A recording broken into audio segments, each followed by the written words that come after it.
Hello दोस्तों, Goku और Gohan dragon ball के स्ट्रॉन्गेस्ट कैरेक्टर में गिने जाते हैं। लेकिन सीरीज में रिसेंट डेवलपमेंट्स के बाद सभी के मन में ही ये सवाल आया है कि गोकू और गोहान में स्ट्रॉन्गेस्ट कौन है। और आज के इस वीडियो में हम इन दोनों के पास्ट और करंट पावर लेवल्स को कंपेयर करके इसी सवाल का जवाब ढूंढने वाले हैं। सो इस वीडियो को आखिर तक जरूर देखना। अगर बात करें ड्रैगन बॉल में गोहान के जर्नी के बारे में, तो उसका जर्नी शुरू हुआ था एक कमजोर बच्चे के रूप में। इसके पास बहुत सारा हिडन पोटेंशियल था और शुरू में फाइट करने से झिझकने के बावजूद गोहान को पिकोलो ने ट्रेन किया था, जिसकी वजह से ही बाद में वो ओपोनेंट जैसे वेजिटा और एंड्रॉइड्स के खिलाफ भी एक की प्लेयर बना था। लेकिन उसका असली पोटेंशियल हमें सेल सागा के दौरान देखने मिला था, जब गोहान ने पहली बार सेल के खिलाफ सुपर साइयन 2 अनलॉक किया था, जो कि तब तक का दिखाया गया सीरीज में स्ट्रॉन्गेस्ट ट्रांसफॉर्मेशन था। मगर यही आखिरी वक्त था जब हमें गोहान का पोटेंशियल देखा, क्योंकि एडल्ट बनने के बाद गोहान ने अपना पूरा फोकस फाइटिंग से शिफ्ट करके फैमिली और पढ़ने पे लगा दिया। लेकिन इसके बाद भी वो फिर से हमें बैटल में लौटता दिखा बू सागा के दौरान। जिसके बाद ड्रैगन बॉल सुपर के टूर्नामेंट ऑफ पावर के दौरान गोहान ने फिर से अपना फाइटिंग स्पिरिट रिगेन किया और फिर से अपना अल्टीमेट फॉर्म हासिल किया, जिसमें वो सुपर साइयन जाए बिना भी अपना पूरा पोटेंशियल इस्तेमाल कर सकता है। और करंटली गोहान का पावर लेवल और भी ज्यादा ऊपर चला गया है, क्योंकि dragon ball super hero movie में उसने अपने अल्टीमेट फॉर्म को भी सरपास करके बीस्ट ट्रांसफॉर्मेशन को अनलॉक किया है, जिससे वो करंटली सीरीज में one of the strongest character में से एक बन गया है और उसका पावर गोकू और वेजिटा को भी राइवल करता है। दूसरी तरफ अगर हमारे हीरो गोकू की बात करें, तो हमने गोकू को पहली बार ड्रैगन बॉल में एक बच्चे के रूप में देखा था, जो बुल्मा से मिलने के बाद उसके साथ ही 7 ड्रैगन बॉल्स को ढूंढने के एडवेंचर में निकला था। जिसके बाद ड्रैगन बॉल जी में हमें पहली बार उसके ओरिजिन के बारे में पता चला। और साइयन सागा के दौरान हमें गोकू का पहला मेजर पावर अप दिखा, जब फ्रीजा के साथ बैटल में उसने पहली बार साइयन्स का लेजेंडरी ट्रांसफॉर्मेशन सुपर साइयन अनलॉक किया था। जिसके बाद सेल सागा के दौरान गोकू ने अर्थ को बचाने के लिए अपनी लाइफ को सैक्रिफाइस किया था। और माजिन बू के आने के बाद हमें गोकू का एक और आइकॉनिक ट्रांसफॉर्मेशन सुपर साइयन 3 देखने को मिला। लेकिन गोकू के अभी तक के सबसे बड़े पावर अप्स हमें ड्रैगन बॉल सुपर में ही देखने मिले हैं, जहाँ पहली बार गोकू ने बैटल ऑफ गॉड्स के दौरान वीरस के साथ मिलने के बाद सुपर साइयन गॉड अनलॉक किया था, जिसका आगे वो फिर से फ्रीजा के खिलाफ फाइट करते हुए सुपर साइयन ब्लू को भी हासिल कर चुका है।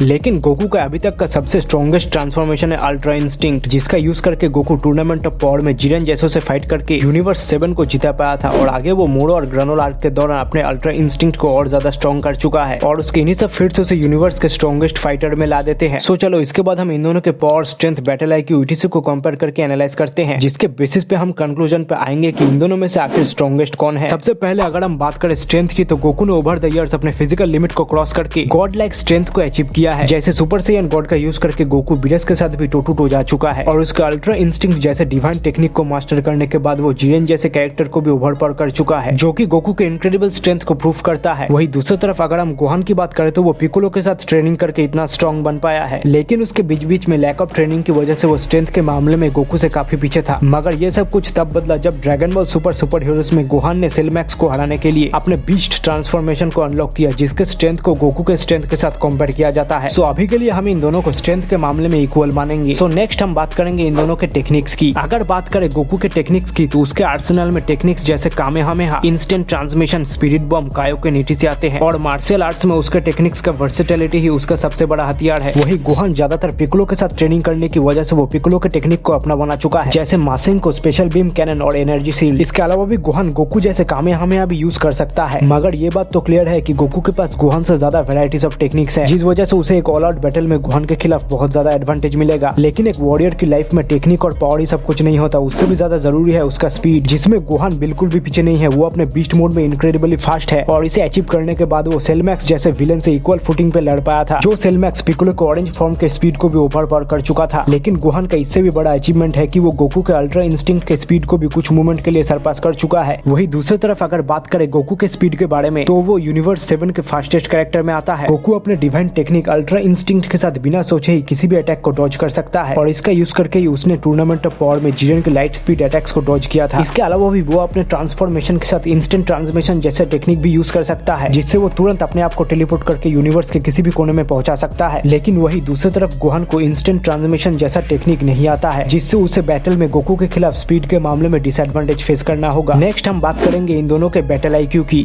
ये बात तो साफ है कि इंटेलिजेंस के मामले में गोहान गोकू से आगे है। वो एकेडमिक्स और बैटल दोनों में अपना इंटेलिजेंस प्रूफ कर चुका है। गोहान का बैटल आईक्यू तो हाई है, लेकिन वो ज्यादातर अपने रॉ पावर और मूवमेंट की इंटेंसिटी पे डिपेंड करता है। वही उससे उल्टा दूसरी तरफ गोकू गोहान जैसा इंटेलिजेंट ना होने के बावजूद उसके पास अनपैरेलल बैटल एक्सपीरियंस है, क्योंकि वो अपनी सारी लाइफ उससे ज्यादा ताकतवर ओपोनेंट से लड़ता हुआ आया है और उन्हें हरा के अपने लिमिट्स को ओवरकम किया है, जो कि गोकू को बैटल एक्सपीरियंस में गोहान से काफी ज्यादा आगे रखता है। सो एट लास्ट अब हम बात करेंगे इन दोनों कैरेक्टर्स के एंड्योरेंस के बारे में। अगर बात करें गोकू की, तो उसने थ्रू आउट द सीरीज अपना एंड्योरेंस शो किया है, जिसमें उसने अपने से कई गुना स्ट्रॉन्ग ओपोनेंट से लड़के बार बार मौत के मुंह से वापस आया है और उसका सैयन बॉडी सीरियस इंजरीज को ओवरकम करने के बाद स्ट्रॉन्ग होता जाता है। जैसे उसने टूर्नामेंट ऑफ पावर में केफला और जिरेन जैसे कैरेक्टर से डैमेज लेने के बाद लंबे वक्त तक फाइट कर पाया था, जो कि गोकू के मॉन्स्टर स्टेमिना और एंड्योरेंस को दिखाता है। गोहान ने भी रिसेंट के फाइट्स में अपना इनक्रेडिबल एंड्योरेंस शो किया है। जैसे वो पिगलो के साथ सेलमैक्स के खिलाफ लंबे वक्त तक फाइट कर चुका है और उसका बीस्ट ट्रांसफॉर्मेशन उसके इस एंड्योरेंस को और भी ज्यादा बढ़ा देता है। लेकिन शायद गोहान के ट्रेनिंग में इनकंसिस्टेंसी की वजह से वो शायद गोकू को टक्कर नहीं दे पाएगा। सो चलो एट लास्ट अब हम कंक्लूजन में देखेंगे कि इन दोनों में कौन ज्यादा स्ट्रॉन्ग है। सो ओवरऑल देखा जाए तो गोकू गोहान से सभी स्टैट्स के मामले में काफी सुपीरियर नजर आ रहा है, मगर इसका क्लियर पिक्चर हमें मांगा में इन दोनों के बीच हुए एक स्पारिंग मैच में दिखता है, जहां गोहान अपने बीस्ट मोड का यूज करके गोकू के परफेक्टेड यूआई से लड़ चुका है। ड्रैगन बॉल सुपर मांगा के चैप्टर 103 में गोकू और गोहान बीरस के प्लेनेट पे फाइट करते हैं, जिसमें गोकू अपने परफेक्टेड यूआई और गोहान अपने बीस्ट मोड में एक दूसरे को बराबर की टक्कर देते हैं। जहां पहले तो गोकू अपने यूआई के साथ आराम से गोहान के अटैक्स को डॉज कर पाता है, मगर गोहान के फुल पोटेंशियल को अनलिश करते ही वो गोकू के यूआई के स्पीड को सरपास करके गोकू के ऊपर अपने ब्लोज को लैंड कर पाता है। तो वेजिटा के मुताबिक उनके इस फाइट में एक्सपीरियंस का बहुत ज्यादा गैप था, जिसने गोकू को दोनों के इस फाइट में एडवांटेज दिया था। मगर इस फाइट से एक बात तो क्लियर है कि गोहान अपने पोटेंशियल के साथ फ्यूचर में गोकू को आराम से सरपास कर सकता है, लेकिन अभी के लिए गोकू गोहान से ज्यादा पावर और एक्सपीरियंस रखता है, जिसलिए हम इस वर्सेस का विनर आज गोकू को मानेंगे। लेकिन तुम्हें क्या लगता है कि इन दोनों के बीच फाइट में कौन जीतेगा, वो तुम कमेंट में बोल सकते हो। और अगर तुम्हें ये वीडियो पसंद आया तो इस वीडियो को लाइक करो और अपने दोस्तों के साथ शेयर करो, मगर इस चैनल को सब्सक्राइब करना मत भूलना।